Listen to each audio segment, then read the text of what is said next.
O Jornal do Meio-Dia está de volta. E em audiência pública realizada nesta quarta-feira, ontem, no Senado Federal, a Associação dos Produtores de Soja e Milho de Mato Grosso destacou os impactos negativos da moratória da soja.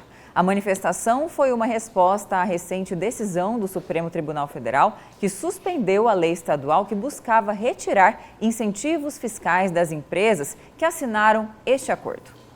E é para falar sobre esse e outros assuntos que está aqui no estúdio do Jornal do Meio-Dia o presidente da Associação dos Produtores de Soja e Milho de Mato Grosso, a ProSoja, Lucas Beber.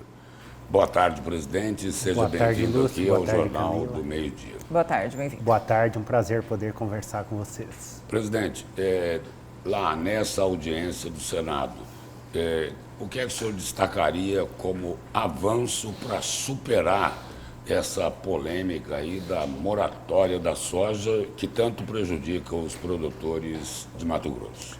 Na verdade, um grande degrau para o debate, né, que iniciou no meio dos produtores, depois foi para as prefeituras, para os municípios, câmaras dos vereadores, Tribunal de Contas, a Câmara Federal e agora o Senado. Inclusive, né, agradecemos o senador Wellington Fagundes, que promoveu essa audiência, e aos senadores Margarete Busetti e Jaime Campos também, que fizeram falas contundentes contra a moratória da soja ontem. Presidente, e só para a gente entender melhor, o que seria essa moratória, o que está acontecendo no STF e, afinal, quem se beneficia com essa questão da moratória que é tão divulgada, né? Questão de impacto econômico para os produtores e para o próprio país, né? Sendo até apontada como uma questão que invade, né? Que viola a soberania nacional. Exato. A moratória, na verdade, é uma medida famigerada, ou seja, ela lá atrás, em 2006, quando nasceu, ela tinha a proposta de não comprar soja proveniente de áreas desmatadas a partir daquela data. Depois mudou-se para 2008, agosto de 2008, e posteriormente nós tivemos a solução que seria a promulgação do novo Código Ambiental, que é a lei mais restritiva do mundo. Porém, as empresas continuaram não comprando soja de áreas que foram desmatadas a partir de agosto de 2008 e é assim até hoje. Ou seja, aquele produtor que está de acordo com a nossa legislação não consegue comercializar. Nós temos caso, por exemplo, para exemplificar de forma bem prática, um produtor na região de Sinop que planta mais de 3.000 hectares, totalmente desmatado antes de 2008. Legalizado. Ele adquiriu uma chácara próxima a Sinop, novamente desmatou legalmente, porém posterior a 2008 para construir um armazém. Lá ele não planta nem um pé de soja. Ele acabou sendo enquadrado na moratória e as empresas têm uma lista desses produtores que desmataram após 2008 e eles generalizam, eles não consideram só essa área, eles consideram o CPF e muitas vezes até o grupo familiar envolvido e não compram soja desses produtores. Difere a livre iniciativa, por quê? Porque eles estão organizados em mais de 94% do mercado comprador de soja. Ou seja, não há opção para esses produtores, porque às vezes a empresa que compra nem está lá. E geralmente é o famoso mala preta, que às vezes ele não cumpre o contrato se o mercado variar, ele corre o risco de não pagar, ou se ele pagar tudo certinho, o produtor pode ter a surpresa dali um ano, receber uma cartinha com uma multa porque não recolheu o FETAB ou no final das contas, tipo de quem tributo. beneficia essa moratória? Aos compradores, porque eles exportam, atendendo essa demanda da Europa, eles ganham um plus no valor do produto comercializado, como também eles captam dinheiro para emprestar aos produtores a juros baixos, emprestam aqui a juros altos. E essa vantagem não é repassada para o produtor. E não só prejudica o nosso setor, né, ele prejudica o Estado, a população e o país.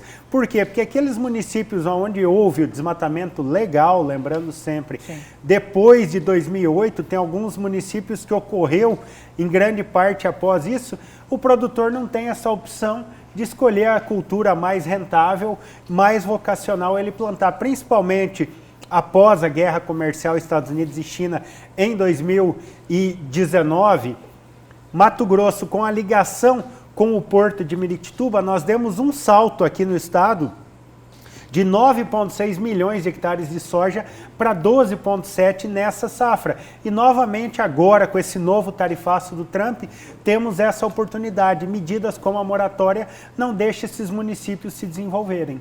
Presidente, as tradings que defendem essa moratória da soja porque se beneficiam financeiramente dela, querem ensinar agora, as tradings querem ensinar onde o produtor de Mato Grosso deve plantar. Eles falaram, olha, a solução é usar as pastagens, as áreas de pastagens degradadas. Exato, só que às vezes impacta a área de pastagem que foi desmatada após 2008.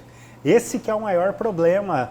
Mas eles sugeriram isso lá na audiência do Senado. Não, isso já ocorre, né? E eles sugeriram e temos áreas posteriormente. E está acontecendo, é claro, mas nada impede. Nós temos que lembrar que o produtor brasileiro é o único que preserva a floresta em pé, no bioma amazônico mais específico. Ele é obrigado a preservar 80% da área e são áreas agricultáveis. Nem a Europa que exige isso, nem os Estados Unidos, nem outro lugar do mundo, o produtor é obrigado a preservar áreas agricultáveis. Eles preservam justamente onde não é possível mecanizar. E pode ser que essa lei que está no Supremo, uma lei estadual que dispensava, né, suspendia essa questão da moratória, tenha um desfecho diferente? Ainda vai ali para o plenário? O que vai acontecer daqui para frente? Essa audiência pública, eu acho que teve esse intuito também, né? De gerar uma mobilização. Gerar uma mobilização, gerar o debate. Né? A Biov não apresentou proposta. E a nossa proposta é aplicar a nossa legislação, respeitar a nossa soberania e, claro, nós podemos aproveitar e discutir maneiras que podem acelerar a regularização ambiental dos produtores, que muitos estão numa situação de irregularidade, não de ilegalidade, mas por burocracias acabam sendo enquadrados como ilegais. Então, é promover políticas, trabalhos em conjunto para acelerar isso e, acima de tudo, divulgar essa agricultura que é sustentável. Nosso sistema, nosso modelo aqui do Cerrado e da Amazônia tropical nos permite fazer 2 safras por ano, sequestrando mais de 1,6 tonelada de carbono por hectare. Lugar no mundo tem esses números. E ainda mais desenvolver a economia aqui do estado, dar oportunidade para municípios menores e mais novos e para o restante do Brasil, já que a nossa agricultura também ocupa em grande parte máquinas que têm um grande valor, né, industrial, um grande valor que vem do sul e sudeste do Brasil. Isso tudo faz girar a nossa economia aqui dentro do país. Lembrando que a moratória, eles podem atender essa exigência, desde que eles arquem com o custo e criem uma logística, uma rastreabilidade que atenda a eles sem causar restrições aos nossos produtores. Presidente, agora um assunto que faz o produtor estampar um largo sorriso no rosto. O tarifaço de Trump poderá beneficiar e muito o agronegócio aqui de Mato Grosso. Projeções indicam aí que podem crescer em quase 5 bilhões de dólares as exportações do agro. Isso, né? Isso já tem fatos que comprovam isso, é a segunda oportunidade que temos. O primeiro tarifaço permitiu esse salto na agricultura e vai beneficiar a nossa população também, porque nós vamos exportar, atrair mais capital. Temos que lembrar que durante a pandemia e com a guerra comercial, Mato Grosso e Minas Gerais foram os únicos estados que cresceu a economia durante a pandemia. Nos últimos 4 anos, Mato Grosso tem dado os maiores saltos no crescimento do PIB, do Índice de Desenvolvimento Humano e da educação. Então, beneficia nós, sem dúvida, mas beneficia Mato Grosso e toda a nossa sociedade.